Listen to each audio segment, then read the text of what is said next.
Hi, I'm Nick Manojlovic from Weekend at the Cottage, welcoming you to Let's Build a Shed, a 5-part series where I'll show you my adventures in building this 10 by 20 storage shed. If you're just joining us, make sure to visit weekendatthecottage.com to reference all the episodes, and also our YouTube channel. You can subscribe to our DIY playlist. Tons of great content there for you to enjoy. The first 4 episodes are in the can, so to speak. In this final episode, I'll be joined by my brother-in-law, Steve. He'll be helping, hooray. We'll be putting shingles on the roof, trim. We'll be building doors, inserting antique windows, probably doing a beautiful stain on the outside. And in the end, you will see the finished product on our beautiful storage shed. For right now, though, roll up those sleeves, grab your tool belts, because together we're gonna build this shed. And if you've never built a shed before, don't worry about it. I haven't either, but it's a ton of fun and you're gonna do just great. Let's get started, hooray. Same as always, I'm still rolling out my cart with tools to then set up on my makeshift tool bench. Having all my tools in one spot helped keep me organized. Next, my brother-in-law Steve and I got up on ladders to pull away the tarp I tacked up onto the roof. The tarp was there to protect the unfinished roof from recent rains. It helped keep the shed dry until I got this chance to continue. Before covering the roof, we needed to first add the fascia trim. We added a little cutoff of this trim in place to act as a positioning guide, and then nailed a 1 by 6 inch length of trim to the edge of the roof line. We attached it with 2-inch nails, securing it using a nail gun. Adding the trim and cutting it to the correct size was pretty straightforward. We did the same with the fascia on the gables, measuring it to size, cutting away the overhang, and then tapping it into place. We also ran the same trim above the door. Nice touch. Changing the nails to 1.5 inch, we popped the 1 by 4 inch trim in place on the 4 corners. Since the same smaller trim was specified for the windows, I put the antique windows in place.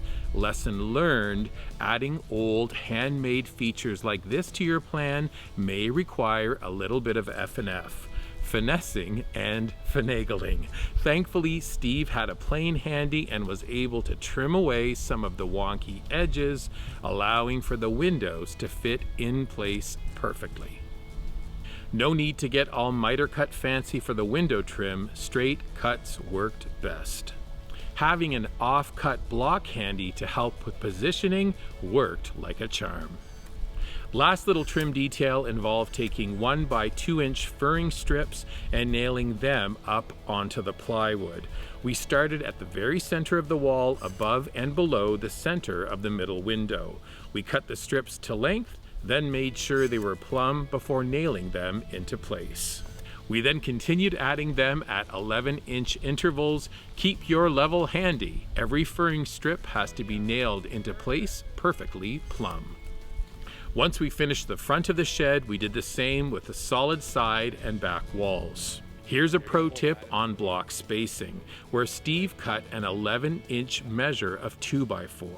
Then you just hold up the next furring strip and keep blocking, adding strips. Then we simply went along the bottom, made sure each strip was blocked and hanging plumb. We nailed them into place. This is brilliant and made this task happen quickly and efficiently. Even the small surround for the gable vents happened quickly with 2 people working on this task.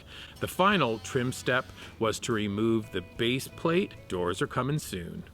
Finally, it was time to shingle the roof.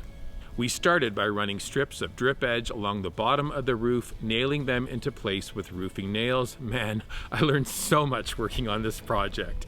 Next comes a layer of roofing felt or a protective membrane like the one we used. We measured out lengths and cut them a bit longer than 20 feet. Then up we went, peeling off the backing as we unrolled the cover. The sticky tar backing sticks right to the roof sheathing. No nails needed. Once the roof was covered, we added more drip edge to the front and back gables. Here's a nifty trick my building guy suggested, where you cut a line into the strip using tin snips. This then allows you to fold the drip edge to create an angled shape. Look at that, a perfect angled peak. Steve is a very handy and experienced DIYer who knew we'd need some extra help doing the very top of the roof. He put together an overhang ladder using leftover 2x4s, which really came in handy. Pretty cool, right? We started first by measuring the position of the first shingle, making sure it fit square to the corner of the roof, leaving a 1/4 inch of overhang over the drip edge. We measured this and then marked the position of the first full row of shingles with a chalk line. Then, this is really important, we took a run of full shingles and cut off the 3 tabs from each. This shortened shingle was then nailed down along the very edge with that tiny 1/4 inch of overhang along the drip edge. Adding the next row of shingles, we cut away half of the next tab so the roof tabs are offset. This ensures everything beneath each shingle is completely covered and stays dry. Like so many aspects of the project, we did our best to keep the shingles level on the chalk line or along the tar line running across the shingles. Once the shingles were nailed in place on both sides of the roof, one last detail, the ridge cap. We made the shingles for our ridge cap by cutting a full shingle into 3 tabs. We then cut away the top left and right corner from each. This creates a secure cap and uniform look, no exposed corners. Steve and Ranko did much of this time-consuming, detailed work. Last detail was to trim away all the bits of overhang from the 2 gables using a sharp roofing knife. Worked perfectly. Now we're into the home stretch and it's all hands on deck. Gotta say, we all got pretty chuffed as soon as my sister Dana started applying the first few swipes of that solid stain I chose for the shed. It's a rich, deep Oxford brown. I love it. She and I did a tag team approach, a smaller brush doing edging and furring strips, while the larger brush filled everything in between. We added the stain to the walls and trim, but when we got as far as the windows, I called for all brushes down. I kind of started getting this little idea on how I wanted the final detail on the shed to look. With me thinking away, Steve was like, let's do the doors. And so we did. First, we cut the 2 pieces of plywood for the doors to size. We held the first piece up and started working on the door on the left. We measured and then added the frame constructed out of 2x4s. Cutting the pieces for the frame with a miter saw allowed for perfect lines and square corners. This frame was attached to the plywood using 2-inch wood screws. We then held it up to make sure it would fit snug in the opening. Back to the work table, we gave the first door a flip and added 1x4-inch trim. Steve inset the trim on the right side of the door by a 1/4 inch. More about that in a second.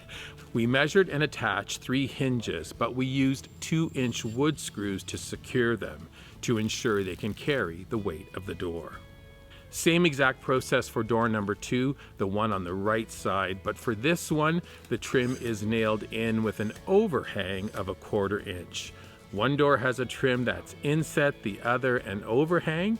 Here's why. So that when the doors close, the trim meets perfectly in the middle. This is awesome. Same finishing details with the addition of the furring strips that line up perfectly with those running up the length of the shed above. Let's add a coat of solid stain, a couple of handles, and yep, these doors are done and I love them. You make doors look easy, Steve. Now the final finishing touch, a little something something for those windows. Deep moss green, burnished orange, and a patinaed almost mustard yellow. Those 3 colors became the last hurrah for my shed project. We painted the interior surface surround of the windows in that deep moss green. The interior and the mullions on the windows left and right, they got that burnished orange detail. Finally, the central window popped with a rich golden mustard yellow. Looking at the finished storage shed, the first thing I've ever built, what do I think? Beauty. I couldn't be more pleased with the outcome. And that, ladies and gentlemen, is a wrap. I told you we could do it. We sure did. We just built a 10 by 20 storage shed. Hope you enjoyed the process. It sure was a lot of fun.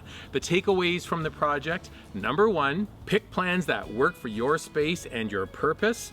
Number 2, gather the correct tools for the job and use them safely. Number 3, gotta be open to change and adjust as you go along.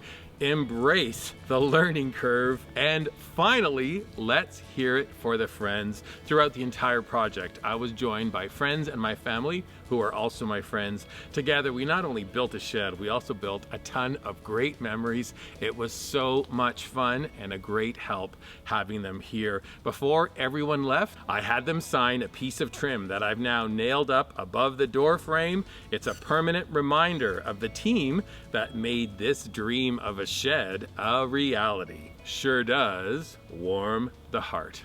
Amazing. Well, with the shed done, I'm already starting to think into the future of what I want to do next, because I loved the whole process of building something.